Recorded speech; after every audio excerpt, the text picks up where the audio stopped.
16 साल का एक लड़का, दुबले पतले शरीर वाला, जंगल के बीच एक छोटी सी झोपड़ी में गन्स को ठीक कर रहा था और जिसके लिए वो हथियार रिपेयर कर रहा था वो नक्सली थे। उस 16 साल के लड़के का असली नाम किसी को नहीं पता था। कोई उसे हिडमालू कहता, कोई हिडमन्ना, कोई संतोष तो कोई माडवी हिडमा। तो कौन था हिडमा जिसने नक्सलवाद को लैंडमाइन से AK-47 तक पहुंचा दिया? कौन था हिडमा जिसे मिलिट्री ब्रेन कहा जाता था?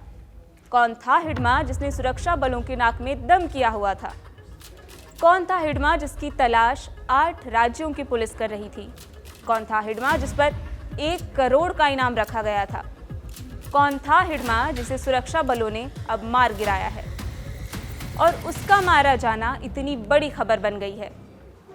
तो आइए आपको सुनाते हैं नक्सलवाद के टॉप कमांडर हिडमा की कहानी। आप आ गए हैं आपके फेवरेट डिजिटल न्यूज़ डेस्टिनेशन कड़क पर और मैं हूं आपके साथ उजाला गुप्ता। हिडमा वही इंसान है जिसकी कई बार मरने की अफवाहें भी फैली, लेकिन हर बार ये खबरें गलत साबित हुई। लेकिन आखिरकार सुरक्षा बलों को सफलता मिली है। देश के जवानों का हत्यारा, चक्रव्यूह रचकर लोगों को मौत के घाट उतारने वाला हिडमा मारा गया है।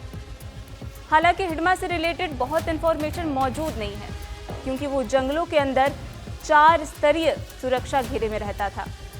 लेकिन जो लोग उसके साथ रह चुके हैं, जो उसके साथ काम कर चुके हैं, और कई सूत्र ये बताते हैं कि हिडमा ने 1990 के दशक के अंत में एक ज़मीनी स्तर के कार्यकर्ता की तरह प्रतिबंधित संगठन में अपना नाम जुड़वाया और धीरे धीरे उसी संगठन में अपनी पैठ बनाने लगा।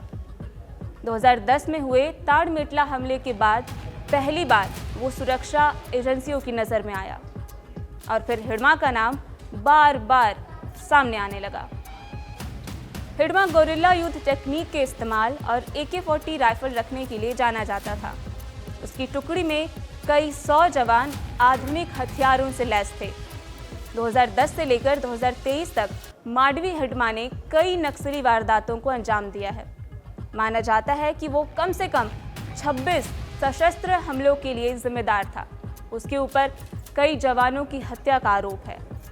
उसके कुछ सबसे खूनी वारदातों में शामिल घटनाएं अब आपको बताते हैं। हिडमा साल 2010 में दंतेवाड़ा में हुए हमले का मास्टरमाइंड था, जिसमें 76 CRPF जवान शहीद हुए थे। इसके बाद हिडमा 2013 में झीरम घाटी में हुए नक्सली हमले से जुड़ा हुआ था, जिसमें 33 लोग मारे गए थे। आपको बता दें कि इसमें छत्तीसगढ़ कांग्रेस के शीर्ष नेता महेंद्र कर्मा, नंद कुमार पटेल और विद्याचरण शुक्ल जैसे बड़े नाम शामिल थे।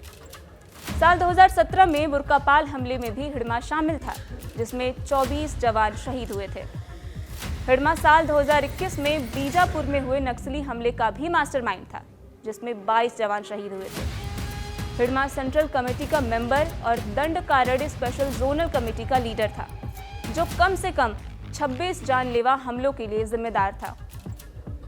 हिडमा पर छत्तीसगढ़ सरकार ने 45 लाख रुपए का इनाम घोषित किया था।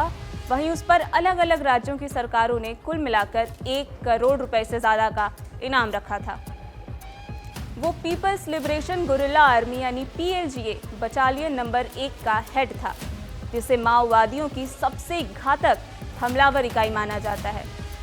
वो एक दुर्दांत कमांडर था, खूंखार कमांडर था, जिसे अपनी बर्बर रणनीति से सुरक्षा बलों को दशकों तक चुनौती देने के लिए जाना जाता है।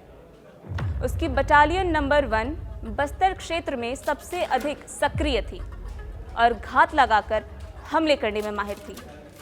बताया जा रहा है कि टॉप नक्सली कमांडर बसव राजू के मारे जाने के बाद माडवी हिडमा के हाथों में ही नक्सलवाद की कमान आ चुकी थी। बसवा राजू की मौत के बाद नक्सलियों के संगठन में कई अहम बदलाव हुए थे, जिसमें माओवादी संगठन का नया महासचिव हिडमा को नियुक्त किया गया था। वहीं हिडमा को प्रमोट करके उसे केंद्रीय समिति की सदस्यता सौंप दी गई थी। ऐसे में वो सुरक्षा बलों के लिए सबसे बड़ी चुनौती बना हुआ था, लेकिन इस चुनौती को अब सुरक्षा बलों ने खत्म कर दिया है। हिडमा की मौत सुरक्षा बलों के लिए एक बड़ी सफलता है, तो वहीं नक्सली नेटवर्क के लिए सबसे बड़ा झटका। जानकार ये भी मानते हैं कि अगर माडवी हिडमा ढेर हो गया है तो फिर बस्तर से बचा खुचा नक्सलवाद भी खत्म ही समझो, क्योंकि मांडवी हिडमा को आज की तारीख में नक्सलवाद की रीढ़ की हड्डी माना जाता था। ऐसे में हिडमा के मारे जाने से न केवल सुरक्षा बलों का मनोबल बढ़ेगा, बल्कि बस्तर क्षेत्र में शांति और विकास की उम्मीदें भी मजबूत होंगी। ये सफलता उन सभी शहीदों को सच्ची श्रद्धांजलि है जिन्होंने नक्सली हिंसा में अपनी जान गंवाई है।